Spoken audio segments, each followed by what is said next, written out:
All righty, everybody. I am going to double check one space because I want to make sure we are officially live today with Tawney Lewis. And I'm so excited, I can hardly wait. Let me double check. I'm there right now, and we're live. So we're like Awesome. Batman and Robin right before Halloween. So, welcome everybody who's watching today. I'm Karen, and I really don't matter today because who I'm talking to today is Tawney Lewis, and I'm so excited to introduce her to everybody. I want you to know, while ever we're talking, that you can write in the chat if you have any questions that you want us to answer. Hey, everybody, just put in there. Some people I'm going to be able to see your names and some I'm not. So drop in your names. Hey, Valerie. Hey, Connie. Oh, you guys, we're going to have so much fun. So today, Tawney Lewis is here. Like I mentioned, she is a certified spiritual advisor with the Lisa School. She is also a certified master teacher. And it was during that process that I got to know her.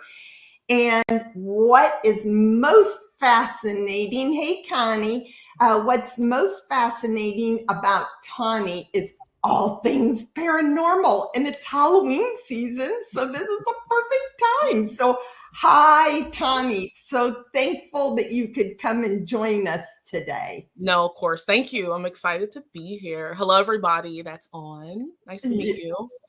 We see you dropping in, and hello, everybody. If I don't call you out by name, it's because you show up at our end as Facebook user. So that's what I see.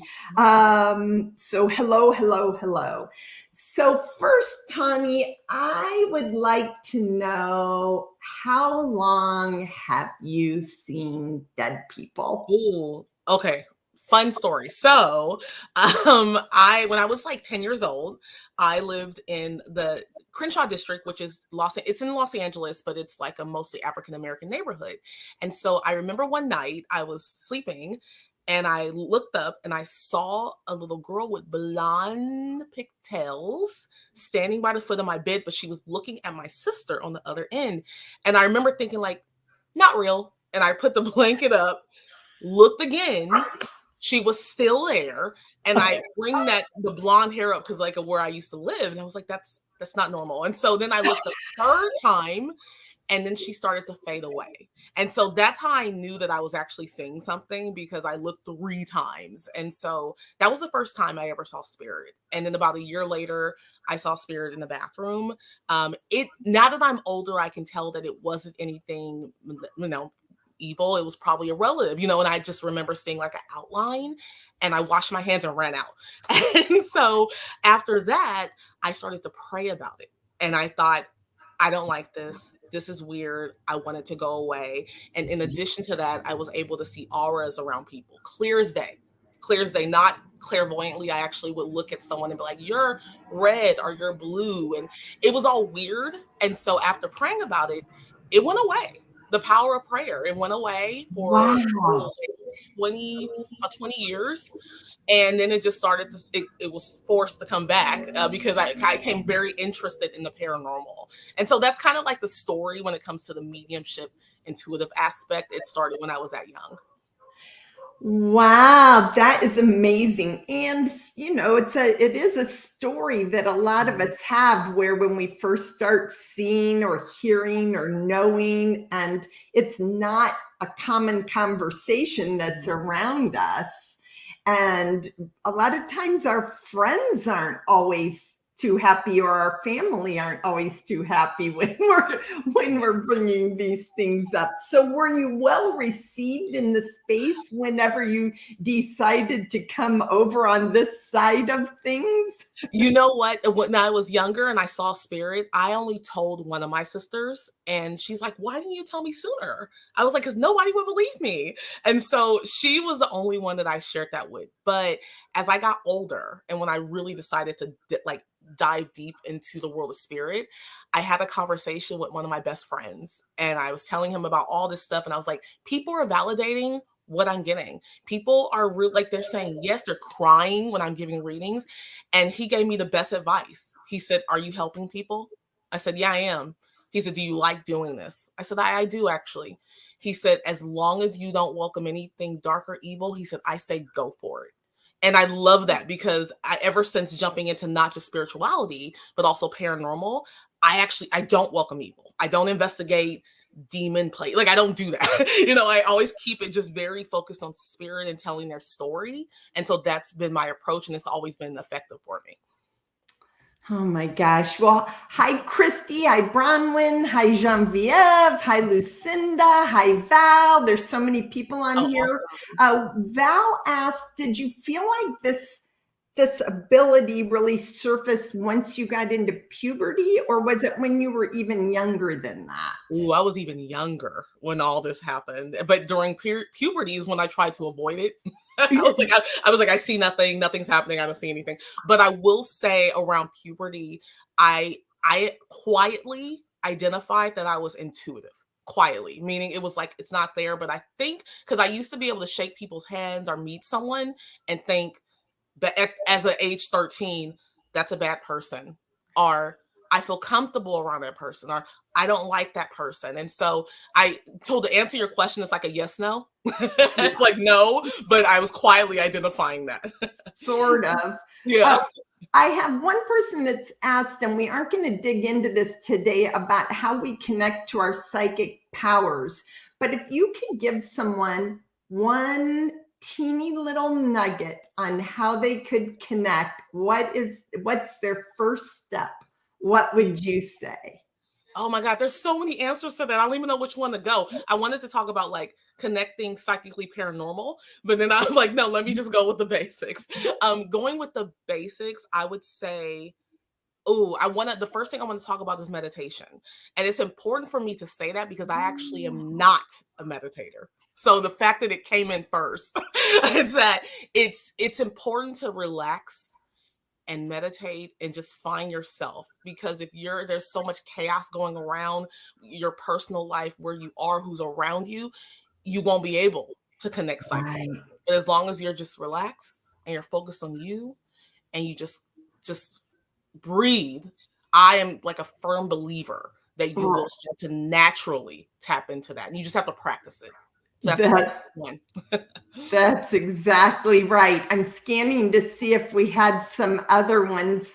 But I want to just jump straight into the paranormal because that's really what we're here about. For anybody who does not know, Tawney Lewis is an expert in the paranormal. This is not, hey, let's just jump into this and see how this goes. She is the pro, and she's a part of our community. And so one thing that I want to talk about is like this, you're being sought out by media to That's come awesome. and talk. Tell us a little bit about what that looks like coming up for you so that we can all start watching for you in different places. Yeah, and I always tell people this. I want to make it clear.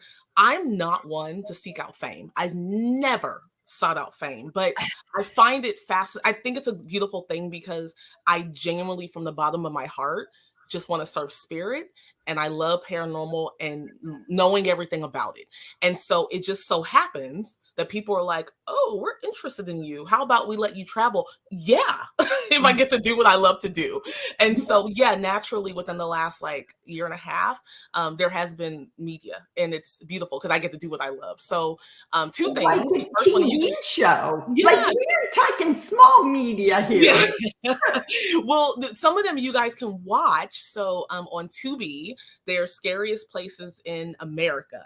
That one I want to say started streaming in May, but please stream that one. That one I'm featured heavily in. That one was fun.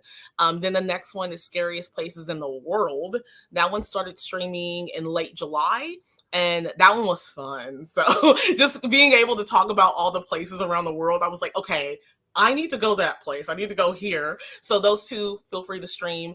And then for those in Canada, there is a show called Paranormal Revenge. That one started airing on CTV Sci-Fi as of October 6th. And I want to say there's 10 episodes. You'll start to see me in episode 3. So basically what Paranormal Revenge is there are people telling these malevolent, scary, terrifying stories about where they felt spirit was coming after them or getting revenge. And there are 3 lead experts that give their opinions, and I am one of the experts. And so you'll hear me give my opinion on some of the stories about who I think the spirit is or why they're doing it in ways that they can resolve it. But that was an awesome experience. I filmed that in Toronto a few times earlier this year, and it was just great to be a part of that cast. So check that one out. All right. So I want to share a story and then I'm going to lead into a question. So I just mentioned that I really got to know Tawney when she was in the Master Teacher Certification Program. And she taught a class then on the paranormal. And there's one thing that people ask me a lot is, can you really connect over Zoom? And I want to tell you a story about connecting over Zoom while Tawney was teaching a class. You showed, and I don't remember the place. I do. You showed an image of a red brick building with white trim, wood trim on it. My hair stands as I'm telling you this. Yep. And you were talking about your experience there, and somebody came on, and I believe they discussed seeing a lady that was in a chair that was significant in that location. Am I right? I believe so, yes. I remember. Okay. And then you said, tell me what else you're getting. And at that point, I thought that I might be having some sort of a physical event. And you said, Karen, tell me what it is that's happening to you. And I think I was even sitting like this because I was feeling a need to clear this area. And I said, I feel as though I'm being strangled. Can you share with us just a little bit about that location and your work there and how that tied in? Okay, there's 2 places, and I want to say the one you were referring to was the Whaley House, I believe. I believe you're correct. So. That definitely brings me back a memory. Okay, so for those of you watching the Whaley House, amazing, one of the most haunted places in the entire world. Okay, so it's located in San Diego, California. So the Whaley House, when the Whaleys moved in the 1800s, they were a family. The house was haunted back then. And so that's how haunted the Whaley House is. What Karen was picking up is that there's a man, Yankee Jim, where he was, oddly enough at the time, he was, I want to say 6 feet tall, which was not normal. Most people were much smaller back then. And he was hung on the property. And because of his tall stature, he didn't die right away. And he just was strangled, basically strangled there in the gallows. And so he's one of the spirits that haunts the Whaley House. And so a lot of people, when they go through sensitive medium spirits, when they walk in the hallway, typically they say, I feel like I'm being choked. I feel like I can't breathe. And they always hear Yankee Jim because he wore heavy boots stomping around the Whaley House. And so when you said that, I was like, oh, of course she has him. But it was also a good exercise. And I do that during the classes where I will show you photos of haunted places because you really don't need to be there to be able to tap into the energy. And that was like a perfect example. Yeah. I see Lisa on here. Lisa's loving the stories. And Christy says, you are amazing, Tawney. And yes, she is. So when we're talking about like teaching and learning in this space, the reality is now we have this great thing called Zoom. And if you don't think that you can connect over Zoom, I'm here to tell you, you can. And Tawney is great at bringing that in. So tell me, I know you mentioned the TV show, but tell me, where is the craziest place, the spookiest scariest, oh my gosh, place you've ever been? Oh, I love that question because there's so many. Okay, so the first one is you know what? I'm gonna go with Montana State Prison. That one was it was intense because it was probably the largest scale investigation I've ever done. And I was with like a large group of investigators, and it's a prison, enough said. And so I remember going into that one more of a paranormal investigator and less of a psychic medium. And as we were doing a tour of the facilities, they were like, "Oh, this is where we used to have gallows." Or remember, and I remember this man just shows up in my vision, and I'm like, "Leave me alone, leave me alone." And he's like, and I'm trying to remember because it was years ago. He was like, "It's not fair that they killed me, but they didn't kill my accomplices." And I remember he kept saying that's not fair, and he's just going on and on. And I was like, "I'm not seeing, I'm not seeing," and we just kept walking. And I bring that story up because later I researched the prison because I like to do the research after the investigation. I don't like doing it before. And there was a instance at the prison where there was like a riot, and I'm just kind of paraphrasing. There was a riot, and there were 3 people responsible for the riot, and they killed one. The other 2, they let them go. And so I was like, "Okay, was I okay." And so that was just one of the many experiences there, but I'm usually very in control when I do investigations, and that was one instance where I said, "I don't want to be in here. We need to leave." And the other investigator was like, "No, we need to stay." And I was like, "No, we need to leave." And so I bring that up just because of the energy of that prison and how large it was and how many spirits were there. But again, I try not to focus on the dark side of it because I remember we were doing another investigator and I were touring the facility, and all of a sudden I felt safe. And then I felt like there was an inmate there, and it was a Asian gentleman, and he was like showing us around. I could see him, and I was like, I was telling her, I said, "There's someone here showing us around, and this is what he looks like."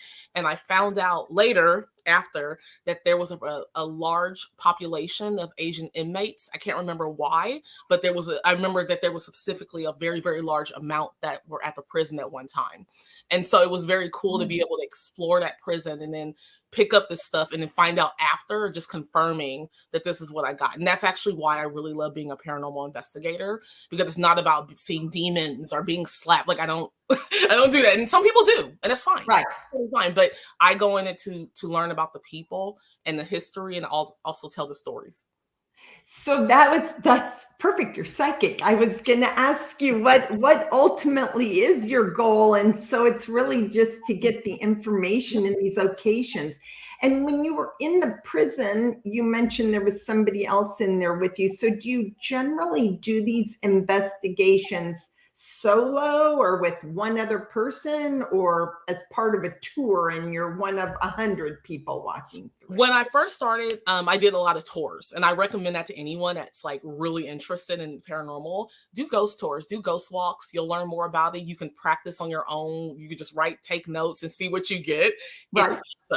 awesome. So no, I was a part of a large team like years ago. And then I ended up separating because they became more showy and about the dark side. I was like, "Oh, here we go." And so I left that team. And then after that, I started to do it just like with friends and just trusting my gut, and just kind of like, you know what? I'm going to go on this investigation with so and so because I have a lot of friends that are very interested in the paranormal. So by myself, ooh, no. By myself. But no, usually I have friends or other side. I love having other psychic mediums with me. It's not about ego. I love it because I love seeing if they pick up the same thing that I get. And then we tell a story. So I'm like, "Well, I got this. What did you?" "Well, I got this." I'm like, "Sweet. I love it." Oh my gosh. Yeah, we have a few people saying when the medium runs, you run. And I wouldn't do it alone either. Yeah. I'm going to post this up. Somebody asked, Facebook user, sorry, how do you respond if and when directors of a show want to focus on the scariest of a space when you are picking up on spirit in a more positive way? I'm not sure how to answer that. Do No, you? no, I totally understand the question. I breathed. I was like, "Oh, that's actually really good." Huh. The reason why I'm pausing is because I was trying to think of when I filmed Paranormal Revenge, because that was full of the darker spirits. And I was trying to like, how did I go about it? It was about me being able to identify that, yes, there absolutely is a darker spirit here. Yes, this is what they feel like. This is possibly what they want. Let's figure out, instead of, because I know the question is like, how do we go into more positive? Okay, we've identified that there is a darker spirit. Let's now see what we can do to learn more about who they are. See, I always go back to the story, how we can confirm that this is what we're getting, their personality. And I'm going to give one more example. At Brackenfern Manor years ago, they said I did an investigation. They said there's a dark spirit that's in the basement and he hits people and all this crazy stuff. And I was like, okay, great. I have to go down there. A friend of mine went down there. He was a skeptic. He was pushed and he was not okay after that. I went down there with a group of people. Before I stepped foot down there, I said, listen, we're here to get evidence. We're here to just prove that you exist.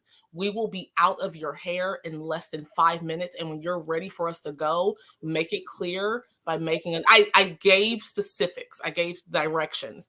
We went down there and I said, I turned the equipment on. I said, can you prove your existence? Everything went crazy. And then I heard a knock in the back. I said, okay, goodbye. I was like, thank you so much. And so I don't know if that fully answers the question, but I always have to go back to telling the story and also identifying that, yeah, there might be an evil, darker spirit, but they were a person. Not all of them. And you'll learn that in my class. Not all of them, but they were a person. They had a personality. Not everything is a demon. Right. Now, if it's for a TV show, it's like if you want to again identify that there is something darker, but you don't always have to go for it's a demon unless you are contracted to say that and do that. Right. Yeah. I am not. I'm going to stick my ground as a being in the media and what I pick up and what I feel, and I'm just going to stick to that. Wow. If you have other questions, be sure to put them in the chat. I'm trying to keep my eye on them. What I'm also excited to tell you is that we've got Tawney for a while, and we're going to have Tawney's going to speak on the 30th. I'm looking over here so I can copy this. She is going to do a great talk in Soul Tribe, and I'm posting the link in here so that you'll have that. And it's going to be, she's going to talk about fears, which we're going to touch on in just a second, a little bit. And she's going to talk about some investigations, and she's going to talk about UFOs. Ooh. So if you're interested, that's going to be a free talk. It's going to be on the 30th. So just a couple of days from now, you need to run over and jump in Soul Tribe, get in there in that community. And when you do that, you're going to get a whole lot of other things, but you're going to get the opportunity at the same time. So that would be noon Pacific, 2 Central, and 3 Eastern. I'm getting better at this. On the 30th, and Tawney will be in there answering more questions, talking about different subjects, and really digging in. Tawney, here comes one from Valerie, and then I'll do that.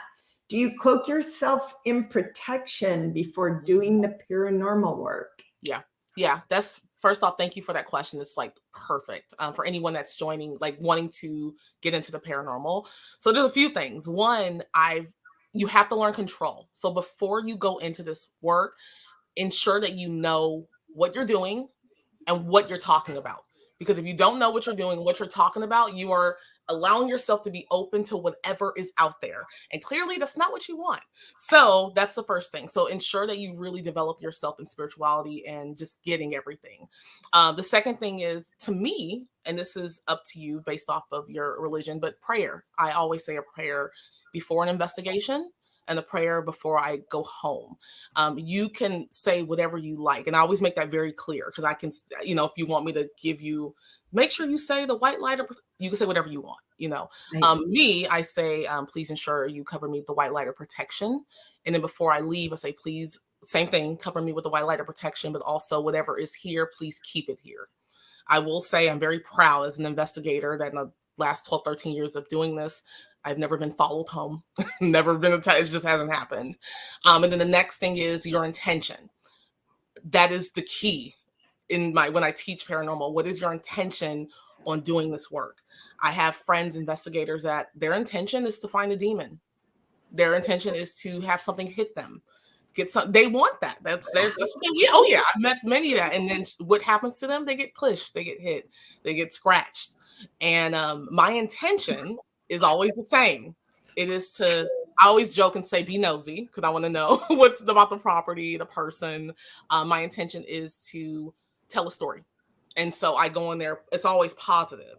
And so again, as an investigator in 12 to 13 years, my intention is just to tell the story and to learn who's here. And again, I've never been scratched. I've never been pushed. I've barely been touched.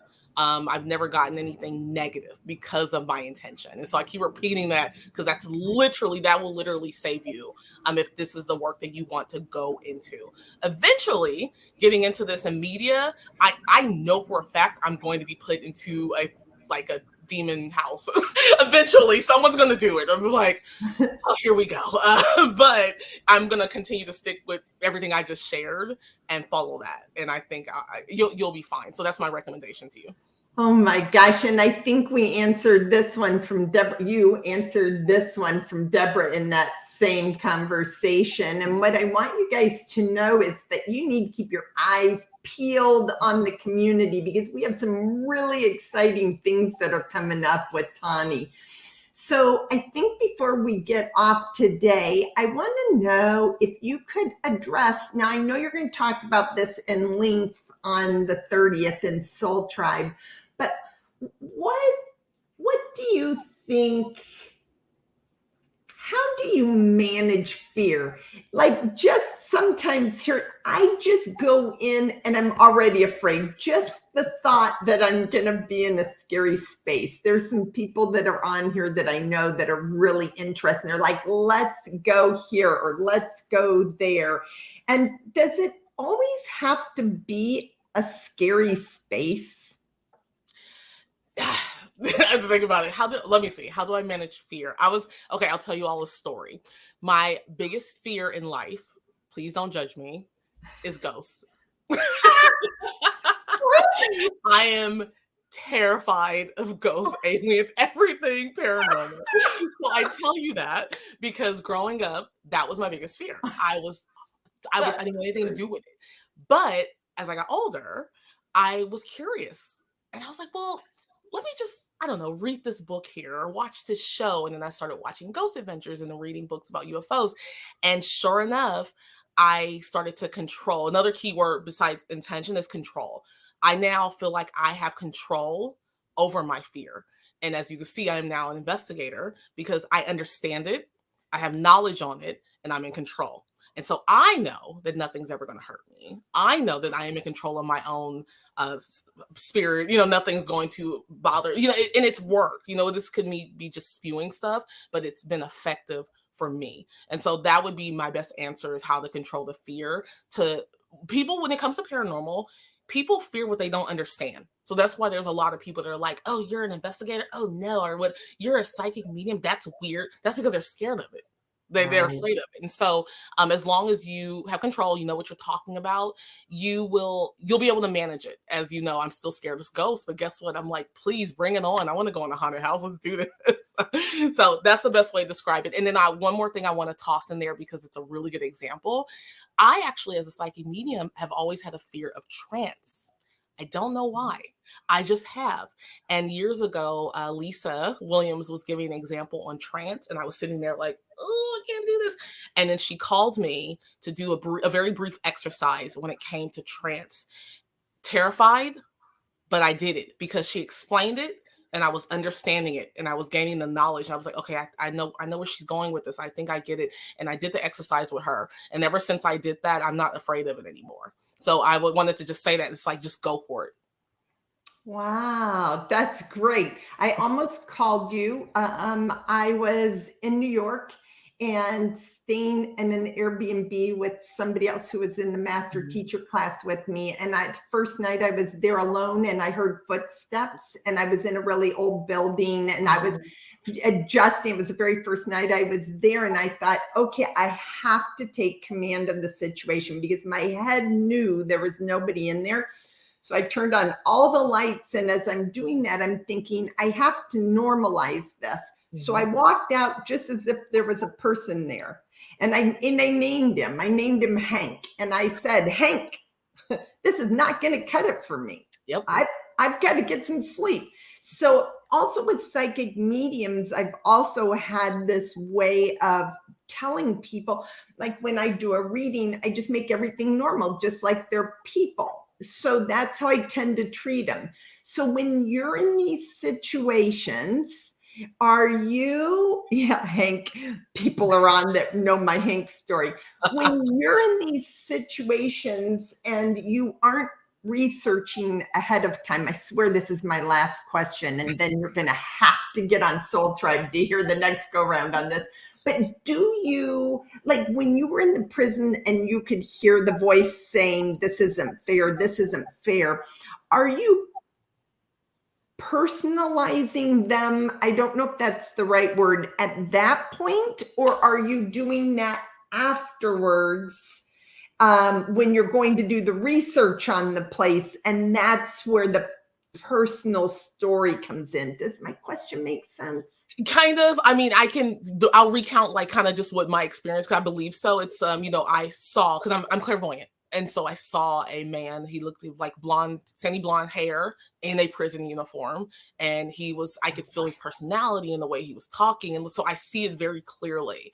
And so I was able to initially say, okay, this is the hit I got. And I think I jotted it down out of respect, because at the time there was another medium on the team and I had just joined the team. So I was like, I'm not going to be like, I'm the medium. So I was jotting down everything. Then later, when I read that story, I was like, okay, this is who it is. I think at the time I saw the photo, because this was years ago, I was like, yeah, he had like sandy blonde hair. And so that's why I do the work. It's like personalizing it and telling that story and be like, oh my God, was this who I was communicating? This is awesome. So but yeah, I understood. Okay, perfect.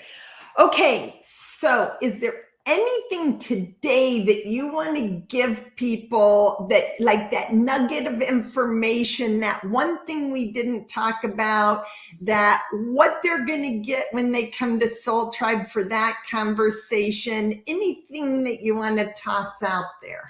No, yeah, my classes are fun. They're very interactive. So that's one thing to know. It's not just me sitting there just talking. I actually put you in a lot of, whether it's group exercises, like together as a class, and remote tapping into haunted places, or putting you in breakout rooms. I love it being interactive. So you can just kind of like, just dive in there and learn what it's like to be an intuitive investigator. And then the last thing is, yeah, if you want to follow me, feel free to follow me on Instagram and TikTok. I have a lot of videos of paranormal on TikTok. My Instagram is going to show up as private. I had to do that because of all the scammers, but still send me a follow request. But yeah, feel free to follow me. But I hope that you guys are able to join my class. It'll be fun.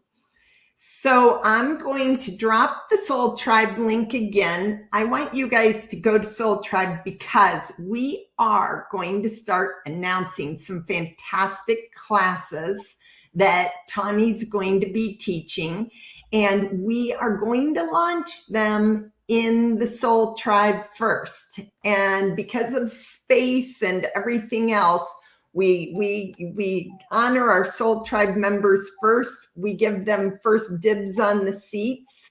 And I think, especially with it being Halloween, that it's going to start going quick. And the great news is you're going to get to hear her speak again about things like fear and investigation and UFOs. So you're going to get that as part of it on October 30th. So run over there, sign up for Soul Tribe.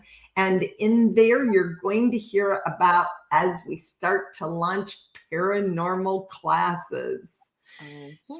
So I thank everybody for coming in today. I'm so glad that we got to bring Tawney in and have a conversation with her. And really just get to know her so that you can start to find out more information about her, about the resources in the community, and about all things paranormal at Halloween.